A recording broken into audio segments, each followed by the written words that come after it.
Okay, everyone, we are here today to present our midterm project for operations modeling class.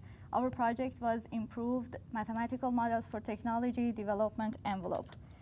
Okay. So for their presentation, I'll ask you guys to put comments and questions on the forum too. Okay, I'll ask everyone to put that. So if you don't listen now, you have to watch their video. Okay. The presentation outlines. I will go through the technology road mapping first, and then Jeff will explain about technology development envelope, and Hossein will explain the methodology, the models that we proposed. I will talk about the numerical examples and how we generated our data, and Hossein will explain the results and the discussion part. Technology plays an important role in developing customer needs, and proper management of technologies is one of the most important competitive advantages among companies. And technology management is a process to make sure that all the current and future technologies are aligned with the objectives and the customer needs. One of the tools used in the technology management is the technology road mapping, which was first developed in 1970s. Technology road mapping is a graphical map which is developed by finding the relationship between product and technologies through time. And in the rapidly changing technological world today that we have, it is important for companies to be aware of their business environment and what their competitors are doing, and it is important to identify opportunities and threats, and always keep an eye on the technologies, what is happening for the technologies through time. And there are two important advantages for technology road mapping.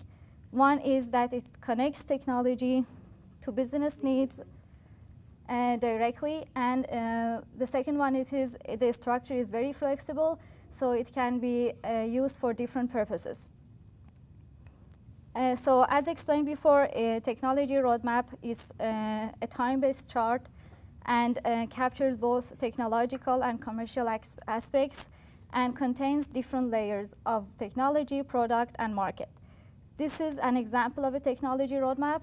If you can see, there is a technology layer. In the middle layer, this is a product, and the above layer is the business. Jeff?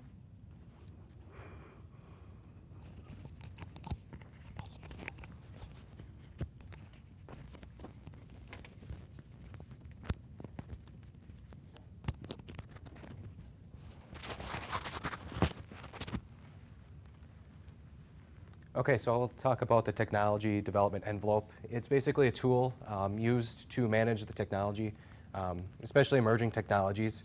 It compares all these technologies across multiple time periods, assists in the decision-making process for determining which technology is most effective for a company at a given time during the period of study. Basically what it does is answers the question, what technology is most effective for company X to use in time period Y. So there's 6 main steps in the technology development envelope development. We'll go through those. So the first step is technology forecasting. So in round 1, an expert panel, they will identify technologies and when each technology will occur. So these experts are from various fields, all relevant to the technology, so they all have some expertise in this area. What we did to kind of illustrate the process of the technology development envelope was we developed a hypothetical company producing televisions. Everyone's familiar with televisions and how those have evolved over the past decade or so. So this company is in the early part of last decade. The list on the right-hand side of the screen is the list that this panel came up with of the different television technologies. So in step 2, they classify the technology. So a second expert panel is separate from the first panel. They determine the criteria that are important to evaluate the technologies, and they also come up with factors for each of the criteria. And they need to keep in mind that the criteria should help the company to achieve its objectives. So on the right-hand side here are some of the criteria that came up for the theoretical company. So technological feasibility, market feasibility, the cost of production, and display quality. And then they came up with factors for each of those criteria. The third step is technology assessment. So the panel members evaluate each technology according to the criteria and factors. And that's done for each year of the study period. So it's kind of a time-consuming process. The evaluations are both subjective and objective in nature just because it's difficult to kind of predict the future and how technologies will evolve. Oh, this is an example of what the second panel would do. On the right-hand side, they prioritized each of the factors and each of the criteria. Fourth step is hierarchical modeling. So that we use the AHP process to evaluate the criteria in relation to the desired goal. The model is used to find the impact of measures of effectiveness for each technology. So they compare pairs of criteria to each other. So criteria 1 and criteria 2, they compare those and see how important they are relative to one another. Then criteria 1 to criteria 3, criteria 1 to criteria 4, and so on. That process is repeated also for the factors. Step 5 is technology evaluation. So they use a mathematical model to calculate the overall value of emerging technologies. This is the formula given in some of the literature review we did. It takes the weight or the priority of criteria K, factors in the importance of each factor for the criteria, and the value of the emerging technology on the factor for the criteria. So these results are then put on a graph, which is part of step 6 then. So the graph is shown here. What we do then is we connect the highest technology in each time period, and that gives us the technology development envelope. And these are the technologies then that are forecast to have the strongest impact on the company. So just in summary then, the TDE method uses numerous techniques to evaluate the effectiveness of a technology. It's extremely useful for companies when there's multiple technologies and multiple criteria to evaluate those technologies. It helps determine which technology will be most effective at meeting the company's goals, and can be used as a tool to determine which technology is best suited for use in future time periods.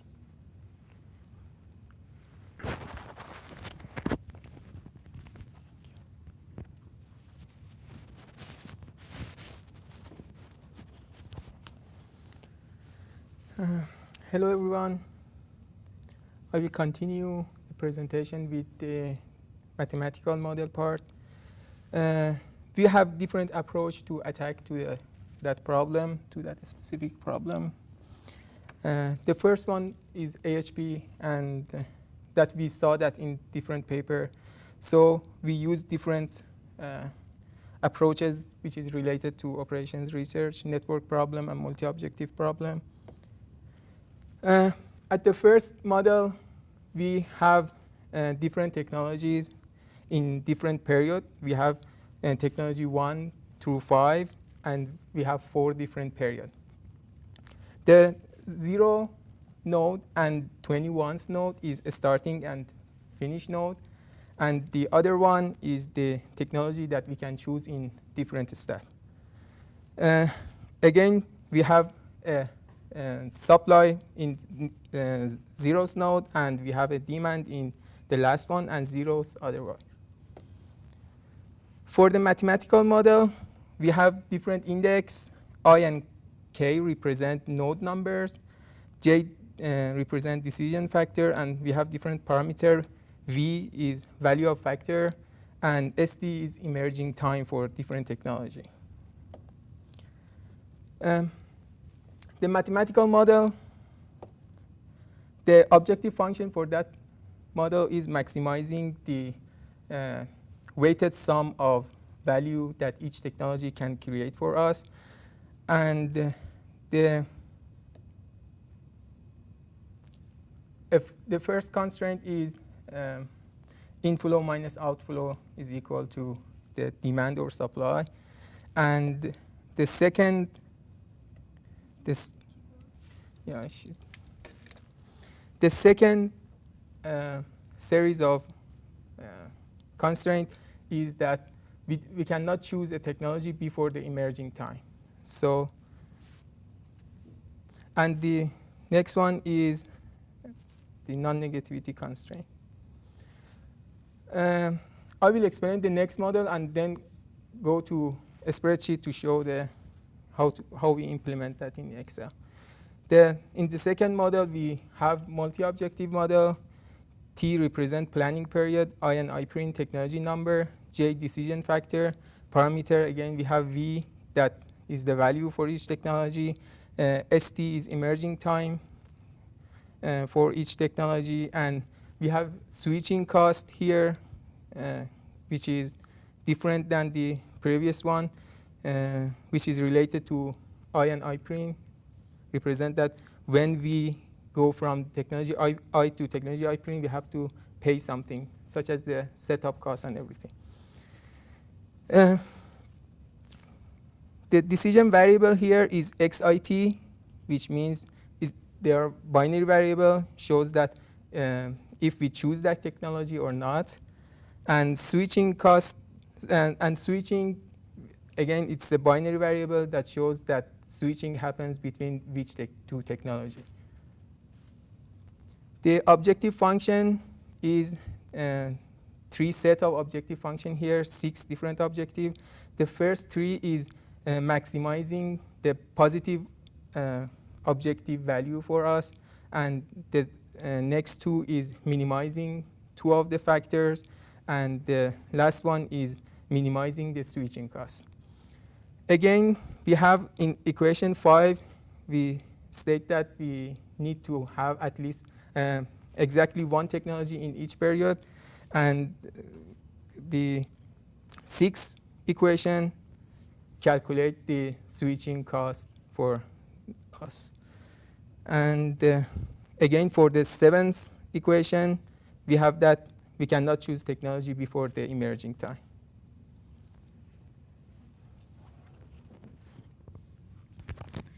Okay, for solving our mathematical model, we need to have data. But because this project, we didn't have a real data, so we had to generate our own data.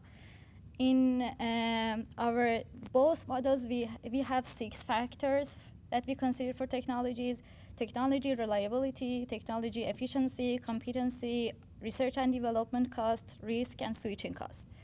And we need to find out, to be able to compare technologies in different periods, we need to find out, for example, what is the reliability value of one technology in a specific period.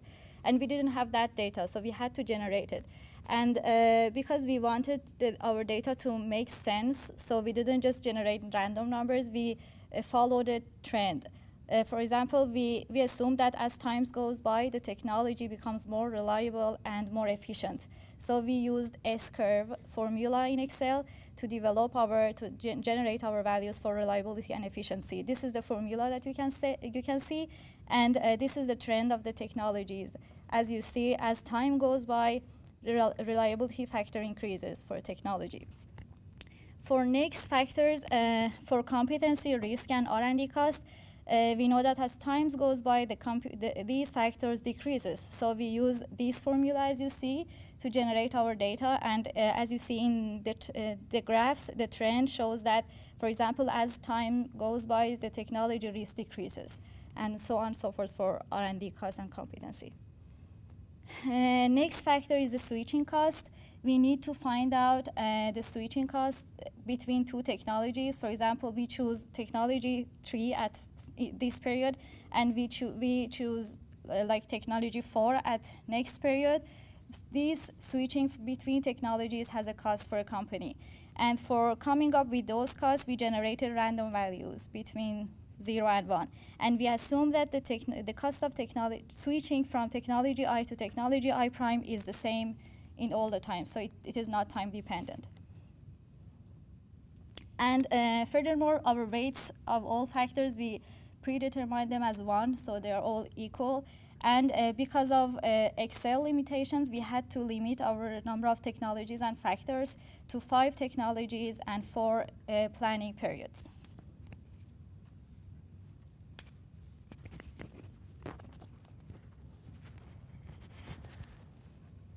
Okay, as Shima explained, we cannot have the big size problem in Excel, so we need to reduce the number of. Can you find? We have to reduce the number of technology in Network. different period. Yeah.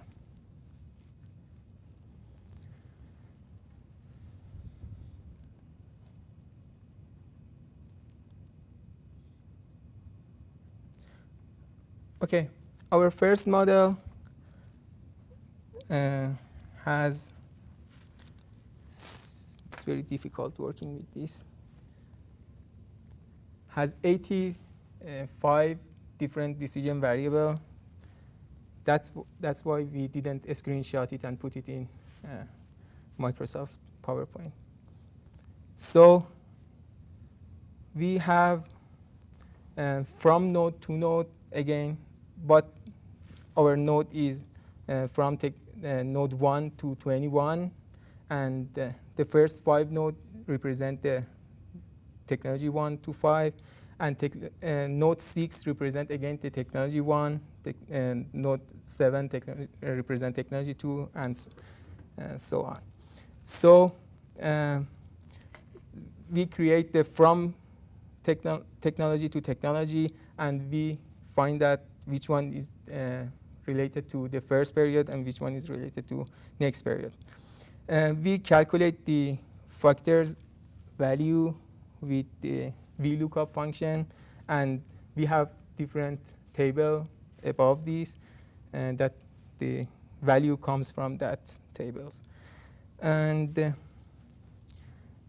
as you can see here, we have a starting time here, that this is represent the emerging time of the technology, and the next column represent that if we can choose that technology at that period or not. So some of them are 1 and some of them are 0. So the one who are 0 cannot choose at that period. The constraint that we have here is inflow minus outflow in each node, which should be equal, equal to the right-hand side, which is 1 in the first one and minus 1 in the last one, and zeros other way. Can I look at how the net flow is calculated? Which one? Net. Yes. This is based on sum if function. Yeah, as we have in the class. We calculate the total value for each of the item, and this is a sum product of decision variable and the column. And we consider the positive values as a 1 and the negative values as -1, and the objective function is sum of the different weighted, the values here. And based on these, I have to come back again to presentation here. The result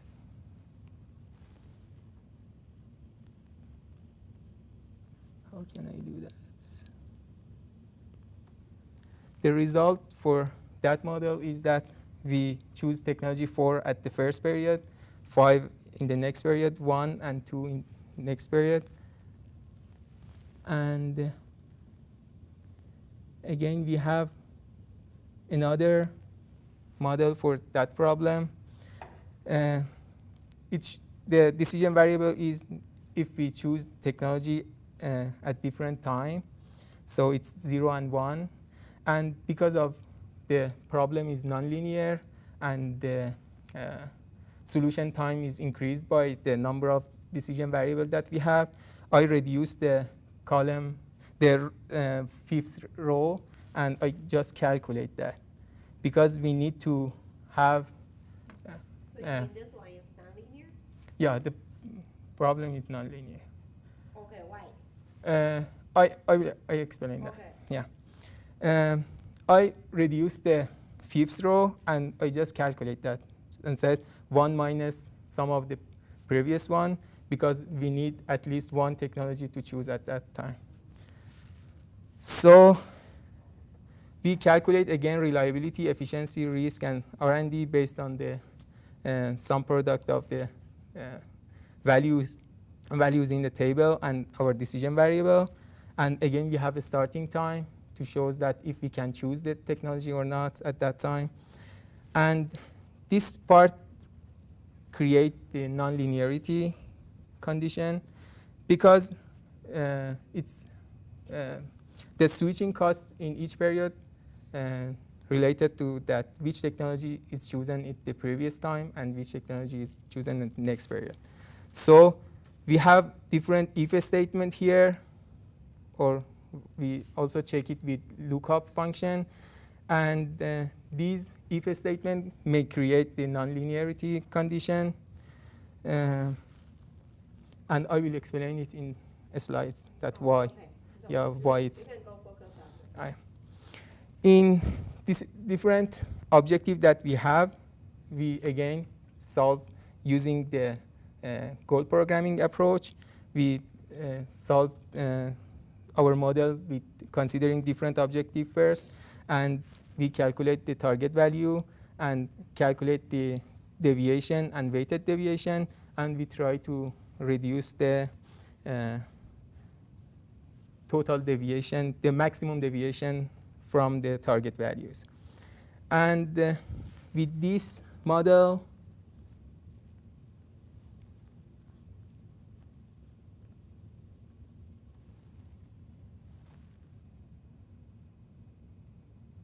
which is not here. The table, the graph is not related to that. I don't know why. As you can see in Isn't that the multi-objective nonlinear? yes, and in this decision, you can see that technology 3 is chosen in the first and second period, and technology 3 is chosen in the third period, and 1 in the last period. And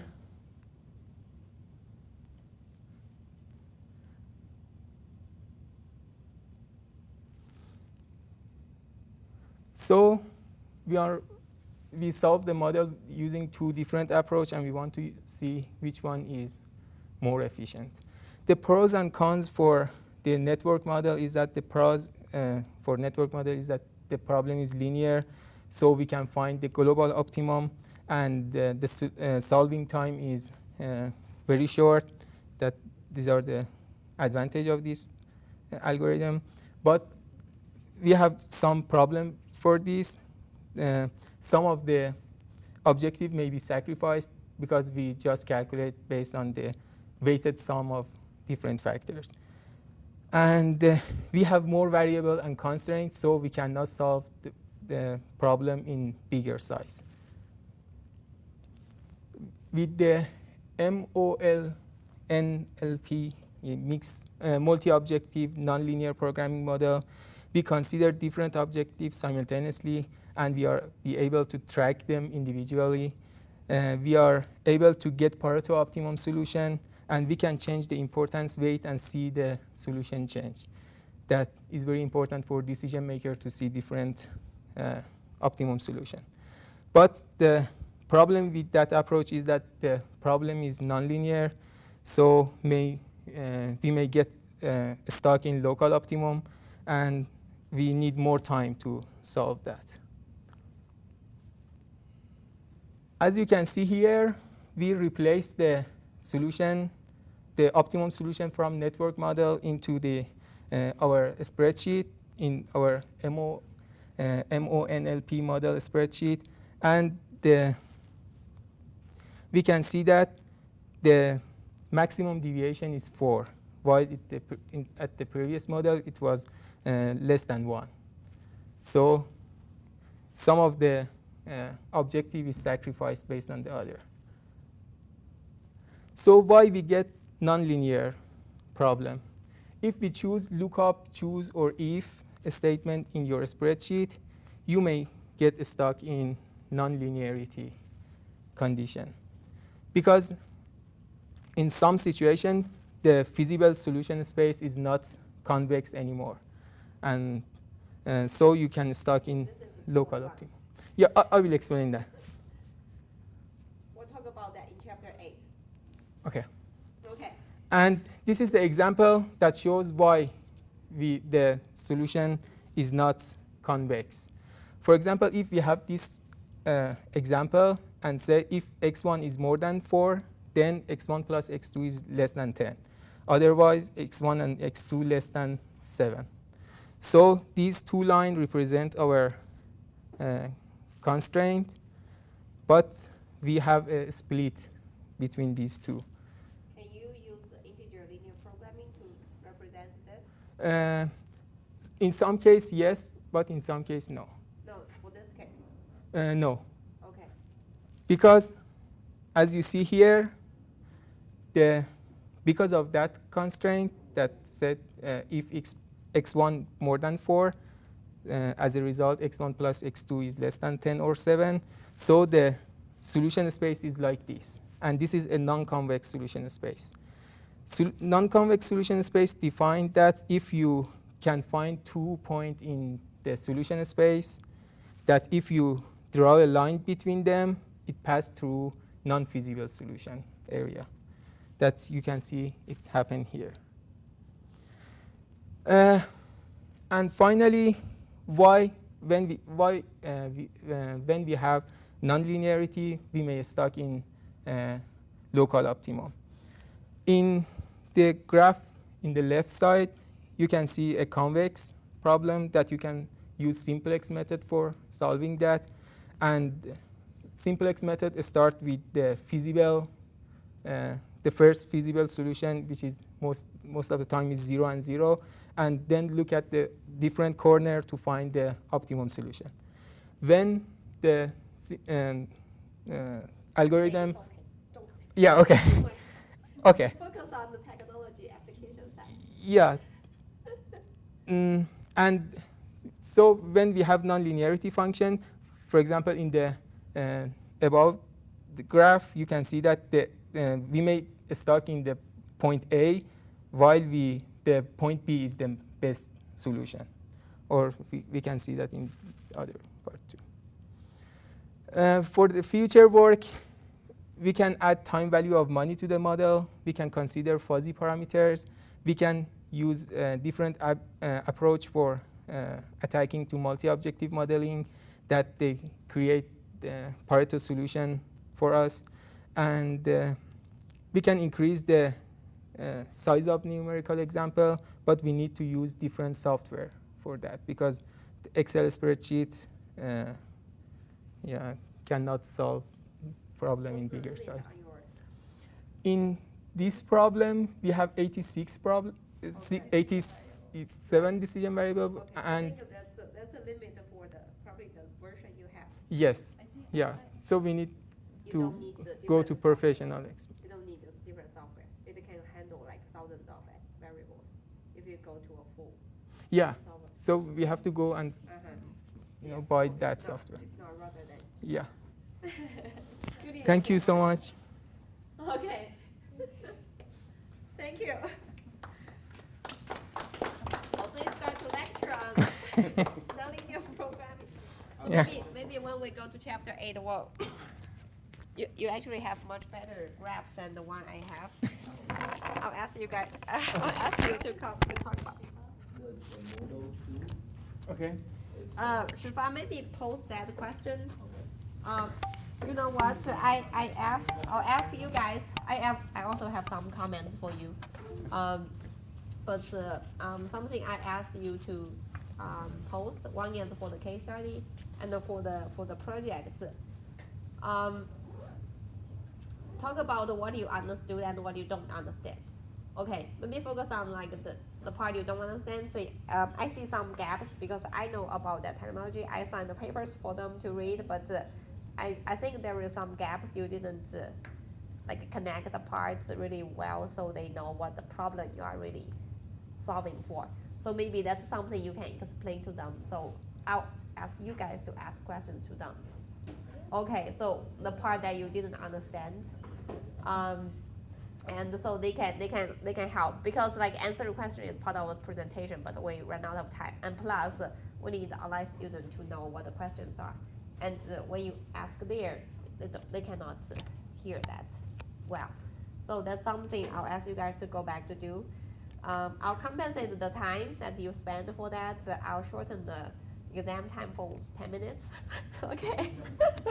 so this is like assigned homework for you to do for the case study presentation and the project presentation. Okay. I really like your PowerPoint slides. Really nice. It just like, I think the one comment is just like the part that connects the problems, like each of yours, maybe the part I didn't see is like what's the question you are trying to address? Like what's the main problem you're trying to address? So what's the problem for the previous methodology and what you are trying to improve? That part I included that in our paper, but okay, yeah, not in the presentation. So for those guys to understand. Okay, but you can answer the questions when they post that. Okay, thank you, Jose, and the team.